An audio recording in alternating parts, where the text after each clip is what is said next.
just kind of spectate around the map a little bit. Yeah, definitely. This is just a warm-up, guys. So it's nothing crazy.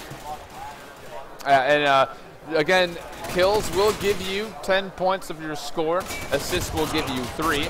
And after 4 kills, you will be granted with a RPG that you can use.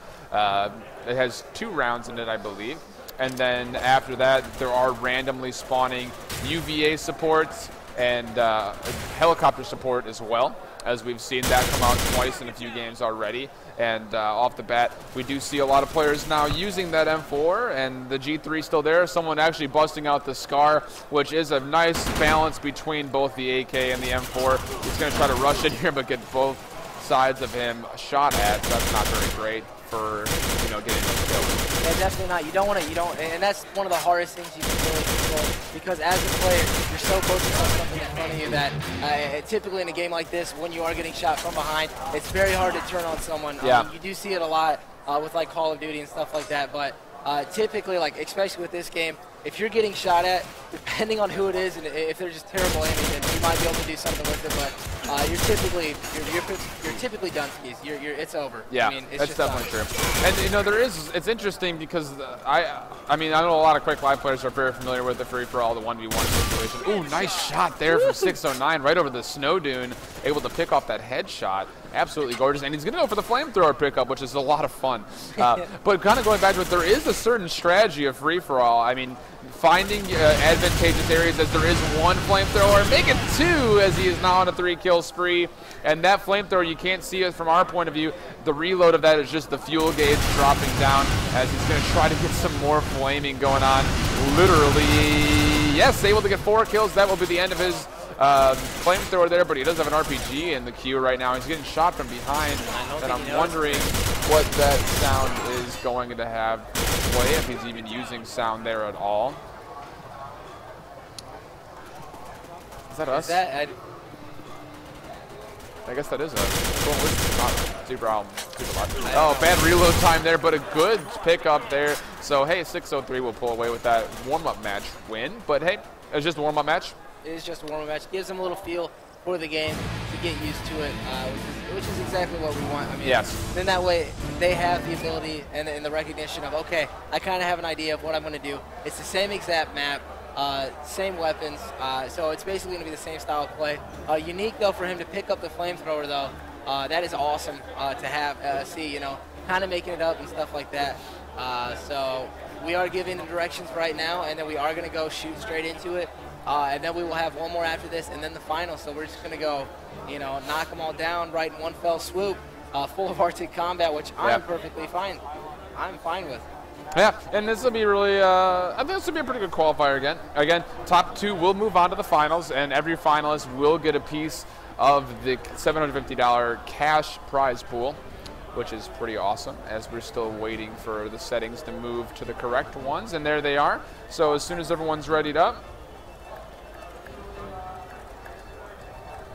as soon as everyone's ready up, we can roll into the match and get this 3rd qualifier underway. We have one more coming up after this, and then we'll dig straight into the finals. And then maybe I can get some lunch before I start casting some Heroes of New Earth with the man Shout, the main man Shout. Oh, my Gonna be intense. Both of us are very behind on the updates of the game, so it might be a little clowny, but that also does prove for a lot more fun. I mean, but you know what? It'll make for an interesting cast. That's for sure. It's all about having fun. I mean, here, we are good. We are set, ready to go. So we are going to be starting it up right now. For you guys at home, and for everyone else here that's watching it on the big screen, at QuakeCon 2012, we are live. First-hand look at Arctic Combat. You guys are watching. You're also going to check it out. This game will be coming out soon. Very soon, hopefully. So we will be hopefully getting out some beta keys. As time goes on, you'll just listen around, look around. There will be some more stuff coming out in the future, so you can get yourself, some hands-on experience with this game. Definitely could be seen as a big competitive game. Absolutely, and that's the whole goal right now for the people over at Wedzen, is to get more competitive action going through. The closed beta tournament was successful. We're looking to expand on the numbers for the open or the second closed beta, whatever they decide to do, as 807 off to a little bit of a good start there, 2-0-1 now, as QuakeCon 209 is in the lead using that M4.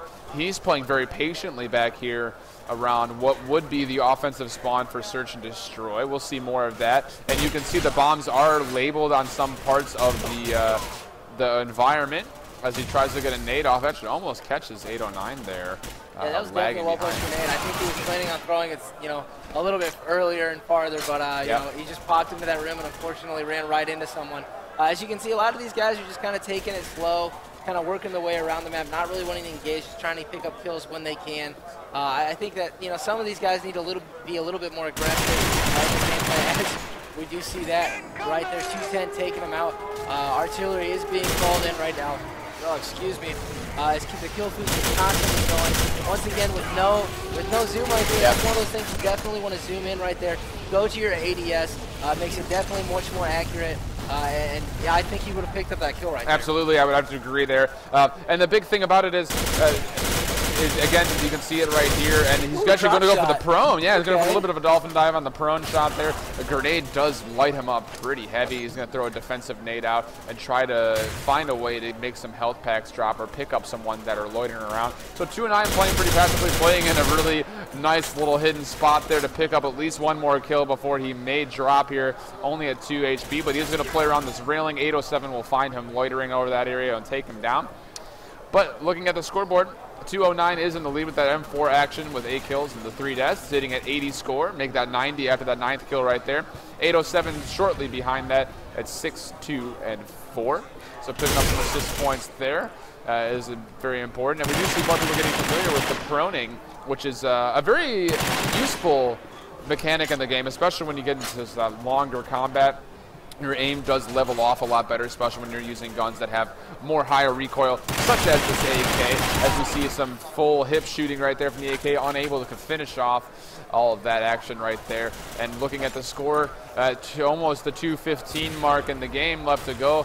It is a 100-point score right now for 209 with no assists right now, but now just having 11 kills straight up. We're sitting at 11 and 5. It's a pretty good score. Can't complain about that. And just behind him is 807, who just pulled away a little bit with 87 score with the 8 kills and the 2 assists, only dying 5 times so far. Yeah, definitely. And as you said, it's really pretty much even. I mean, at least with kill-wise. And like you said, people are getting more and more comfortable with the game. The prone shotting or drop shotting, as you call it, it's definitely something that can be used, as well as jump shotting. Once you get the skill and are able to jump, that can play a major effect. I do know it plays that in Call of Duty and really in Halo, as well as you do see slowly, 14 kills as the leader, and then followed by, I do believe, 9 by 807. 209 is in the lead with a comfortable little lead here. He's got a very comfortable lead. He just picked up a health back here in that fight, which almost kept him all the way alive. But 210 was on a 5-kill spree before dying. That's going to put him now into the second place spot. Just actually now tied with 807, as they both are at 10 kills and the 4 assists, giving them 114 points. So that's good news there, as 609, who is near the bottom of the pile right now at 5, 9, and 7. He does have a lot of assists, though. That 9 assists has got to be very frustrating to think if he could finish those off. He could be sitting at 14 kills now, going for that top spot. So we'll see exactly if he can start converting more of those kills, as he's now got 10 assists. That hurts a lot, as we are now on board with 209, who is our current leader at 5 kills, 2 assists, just the 8 deaths. And he's going to try to convert this one. If he can finish it off, no pistol switch, we'll get the nice quick reload, and we'll be able to get that kill. On the other side of the box, there's some more action, but he's playing this one passive. He doesn't want to get caught in the middle, but at the wrong timing there, 609 comes from behind him and tries to close his score up. Unable to do so. We are sitting with a pretty tight score here, as we are nearing 10-second mark. It looks like 209 and 210 will be moving on here. However, if 807 can pull off another kill. He is. So 807 now moves into second place by just 1 point, and there's just the 2 seconds left. 210 needs to get something, unable to do so. So 807 with that last second kill, the last kill of the round there, is able to just sneak in there to get that second finalist spot. So props to 209 and 807. We will see them in the finals as we take down their CSN usernames and give them some more finalist action of Arctic Combat here. Yes, definitely. It was such a close game there at the end. You know, fighting. It was for second, but still, it was for you know, gaining a spot in the finals. As it was 13-13, 10 seconds left. If that would have ended in a tie between those two, we already had a system in place to justify who would have won. But he was able to pick up the kill, 807, to get that last second kill, secure himself a spot in the finals to get some cash money. I mean, yeah, and this is what hurts if you're 210 right there. You take a look over it and the 7 assists. If you could just convert one of those kills, or maybe just a few more, you're on the top. But placement doesn't really matter. As long as you place top 2, you'll be fine and ready to go for the finals. So 807 and 209 have been moving through, and as soon as we get the full list of qualifiers through, we will run through those usernames and let you guys know who that is if you're playing along at home with the scoreboard.